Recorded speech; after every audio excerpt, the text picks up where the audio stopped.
በወዲህ አንድ ከፍታ፣ በወዲያ ሌላ ጩኸት፣ በወዲህ አንድ ስኬት፣ በወዲያ ሌላ ሴራ። ስራና ትልም፣ ህልምና ጥረት የዛሬዋን አጽንተው መጪዋን ኢትዮጵያ ሲበይኑ ሽንፈት፣ ክሽፈትና ክስረታቸው ቁልጭ ብሎ ይታያቸዋል። ትደፈቅ ብለን የሰራንባት ትንኮታኮት ብለን የተጋንላት ሀገር ከእጃችን ወጣች ነው ጩኸቱ። ያጠመድነው መረብ አልሰራም፣ ሌላና ጥምድ ነው ሴራው። የታሪካዊ ጠላቶቿና የውዱ ሀገር ኢትዮጵያ ግብግብ እንደ ትላንቱ ሁሉ ዛሬም ቀጥሏል። የትግል ስልታችን ግን ስለመቀየሩ የገባቸው አይመስልም። የኛ የትግል ስልት ዛሬ ሰርተን ነገን መዋጀት ነው። ዛሬ በቅጡ ተክተን ነገን ለልጆቻችን የሰመረ የተሻለ ማድረግ ነው። የገጠሙን ጠላቶቻችን ግን ትናንትና ላይ ቆመው ዛሬን የሚሻሙ ናቸው። እኛ ዛሬ ሰርተን ነገን ለመዋጀት እንተጋለን። እነሱ ትናንትና ላይ ቆመው ዛሬን ለመሻማት ይሽቀዳደማሉ። ካደፈው ገላና ከኮሰመነው መንደር ከጠወለገው ዘንባባና ከማይሻገረው ከተማ በቀር ምን ተረፈን? ምን ቀረን? የት ደረስን ቢባሉ መልስ የላቸውም። እስከ መቼ የግብፅ ተላላኪ ሆነን እንዝለቅ? እኛም ወጉ ይድረሰን፣ እንደግ፣ እንበልጽግ ተብለው ቢጠየቁ የሚሉት አይኖራቸውም። ቆሞ ቀርነት የልቦና ውቅራቸው አስኳል ነው። ተቸንክሮ መሰንበት የቆዩበት ልማዳቸው ነው። ለነሱ የኋልዮሹ ጉዞ ትክክል፣ ብርሃን መሻት ተቃርኖ ነው። አበው ጅረትን ባህር ነኛ ላይ ያሉበት አይነት ፉክክር ግን የት ያደርስ ሲሆን ብለን ስንጠይቅ መልሱ ግልጽ ነው። ከሚያድግ ልጅ ጋር እንደ መቀያየም ነው ነገሩ። ከሚያድግ ልጅ ጋር አትቀያየም የሚል ታላቅ አባባል አለ።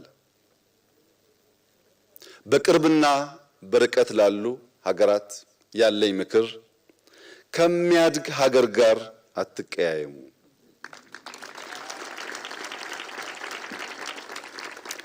ይህ የሚያድግ ሀገር ነገ የሚታደጋችሁ ስለሚሆን ከወዲሁ እያደገ ያለ ለማደግ ህልም ያለው የጠራ ሐሳብ ያለው ሐሳቡም በልዩ ልዩ ስራዎች ተፈትነው በተግባር የታዩ መሆኑን ተገንዘባችሁ ከሚያድግ ሀገር ጋር ላለመቀያየም ራሳችሁን ምከሩ፣ ራሳችሁን ገስጹ ማለት እፈልጋለሁ።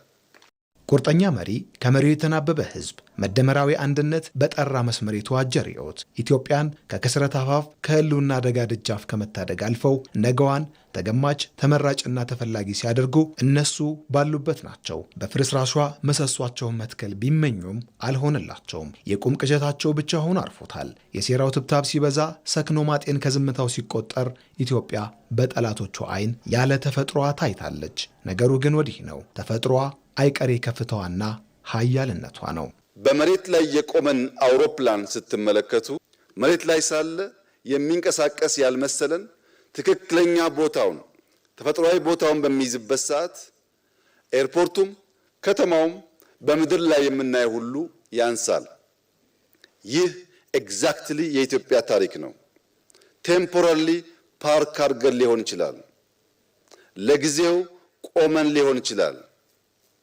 የኢትዮጵያ ተፈጥሮ ግን መቆም አይደለም መበልጸግ ነው። መለመን አይደለም መርዳት ነው። ግራውንድ ማድረጉን አይታችሁ የምትስቱ ሰዎች የኢትዮጵያ ተፈጥሮ አለመሆኑን አውቃችሁ ከሚያድግ ሀገር ጋር ላለመቀያየም ጥረት ማድረግ ያስፈልጋል። ይህ ሁሉ በመዘጋት ውስጥ ነው።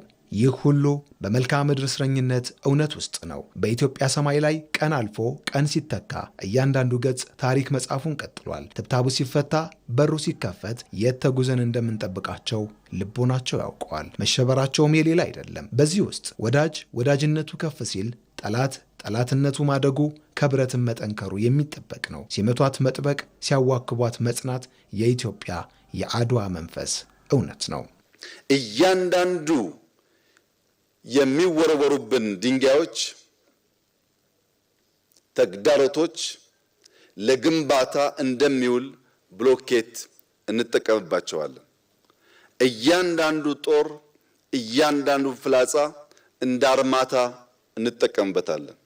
እያንዳንዱን ስድብ፣ እያንዳንዱን የቅናት ጩኸት እንደ ማንቂያ ደውል እንጠቀምበታለን። በድምሩ ግን የኢትዮጵያን ብልጽግናና የኢትዮጵያን መጽናት ማረጋገጥ የሆነውን ታላቁ ህልማችንን በእነዚህ አስቻይ ሁኔታዎችና ፈተናዎች ታግዘን እናሳካለን። አይቀሬው መውጣት ሩቅ አይደለም። የመዘጋቱን መዘጊያ የተቃረበ ይመስላል። ልማድ አይለቅ በለመዱበት ቢቀጥሉ ሸብረክ የማንልኛ ተደምረን ጸንተን እስከ ቆምን ቅዠታቸውን ማስኮምኮም እንቀጥላለን።